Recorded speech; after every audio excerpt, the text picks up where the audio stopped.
Was this the point? Like, was this Rossi and Erickson like having a chit chat, and Rossi was like, "Dude, you're doing it wrong. That's not how you should. This is not how Ericksonian is done. This is you have to be more content free." Or was it like Ernest Rossi took it from Erickson and then started playing with it, and it kind of grew over the years? That's right. We don't believe in the word wrong. Well, you Ernie know and what I. I mean. It was No, no, no, it no, was an no. I know. implied joke in there. Oh, no, but I know this is what's said. People say, Mhm. "Oh no, you're not doing the process right. You didn't say the right words, or you didn't do the actions in the right order." And certainly, what we say is, and this sort of raises a few eyebrows when we say what we're doing now is where Erickson was heading. But Mhm. sadly, he passed. He was doing less and less and less and less. I mean, he had post-polio disorder. He was Yeah. hardly audible. All those extraordinary metaphors, he wasn't doing those anymore. But he was eliciting them from the clients, evoking them as Jeff Zeig now Mhm. told, being evocative, but even less evocative than people like Jeff Zeig and Michael Yapko. We just let it emerge. And what Ernie does is he uses the opposites. There's Mhm. always the opposite. If you can have pain, then you can have not pain. If you Mhm. can have smoking, then you can have not smoking. If you can have anxiety, then you can have not anxiety.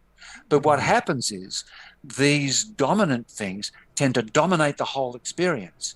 And Yeah. all people feel is the anxiety or the habit or the pain, particularly.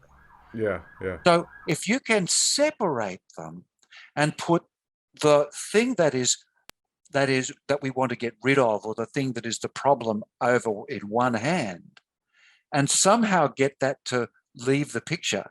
And fascinatingly, clients will do it with great deal of willingness and enthusiasm.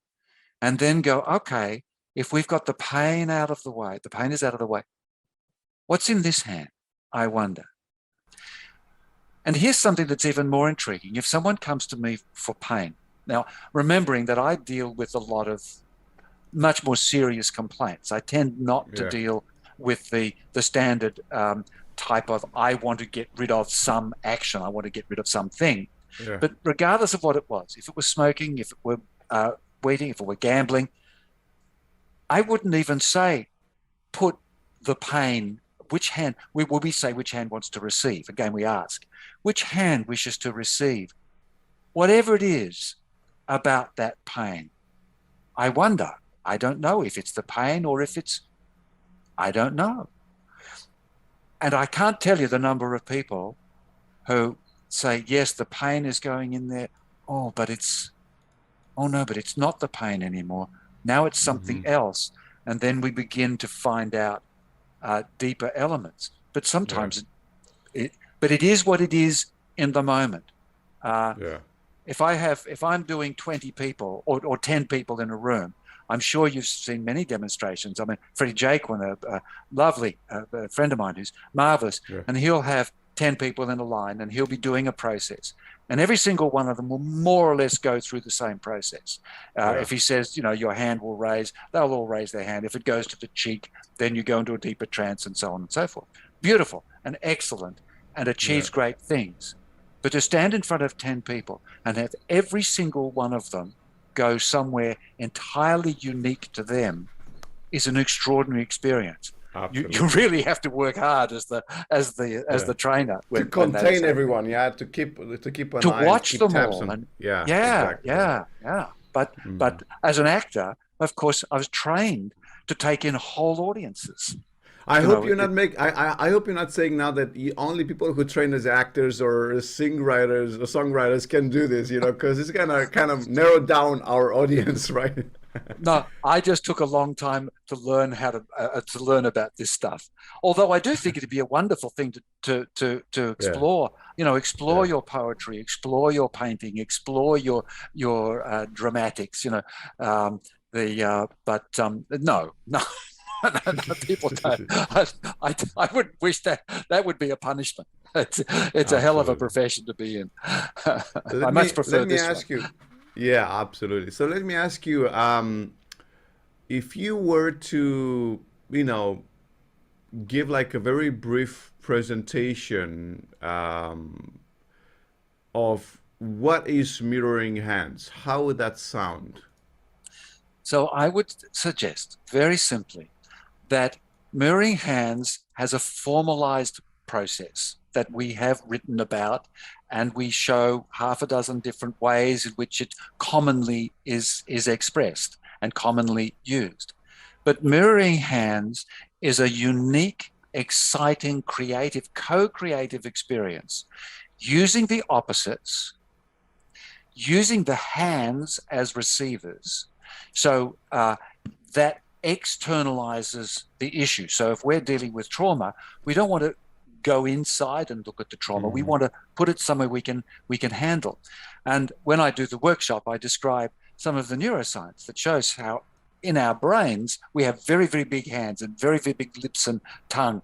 And the beauty of the hands is that you can then move things around, and the hands can be very active in their own right. So by using the hands, we have receivers that the participants can control, and that they can give activities to and have a great sensitivity, and also by movement and by touch.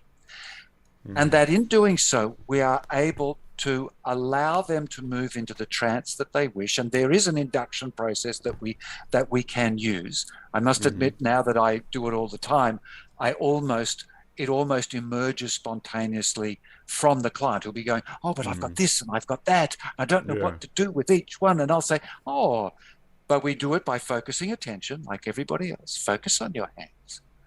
And as you focus on your hand, your brain complies, your motor and sensory motor cortex comply and give lots of activity. And those hands start to become very big and very sensitive. And as you focus on your hands, I wonder if you can feel a difference between the hands. And we go through various alternatives: hot, cold, heavy, sometimes old or young, sometimes intuitive things that I've never even said before. And blow me down, it always works. And one of them will feel different. And there you have that shift of reality. So reality has now been dropped, and you now have created a reality. And then you'll be sitting there, and sometimes a finger will go. You go, oh, now I didn't ask for that finger to go. But once it goes, it's doing something. And so we follow it. I say, that finger. Then we decide that the hands are different. So we have the opposites. That's the mirror. So it's the mirror like Alice in the Looking Glass, where it's not sort of the mirror where it's a reflection of the same. It's the opposite of the opposites. Then we'll say, I wonder which hand wants to receive. We still don't even say it's that hand where the finger moved. And some people say that hand, but then they go, oh no, this hand wants to receive. So the client is having so much input. And there, as Erickson said, the task of the therapist is to cast the burden of therapy back to the client, because it's the client that does all the work. And I know in a lot of more directive therapies, they let go of control after a while, but you really can do it from the very beginning. So we do this induction of focused attention, of noticing an idiomotor or dynamic. Sometimes they say it just feels a little bit old or young or happy or sad. So you can get a idiodynamic, which is the term that Ernest Rossi brought in with David Cheek in their book on mind-body healing. Because Cheek liked idiomotor, but idiodynamic can come in different ways. And then often the larger part of the process can be done in silence. And essentially, once the process begins, once the connection is made, once the hands begin to receive, something will happen, things will happen, and you can go with it. And if a hand begins to move down, that's when I say, and I wonder if that hand will move down as it goes through the process. And so on, and it can fall down to the lap. Then when it goes to somewhere, or you can see the change, we'll move to the other hand. And I wonder what is in the other hand, what that wishes to receive.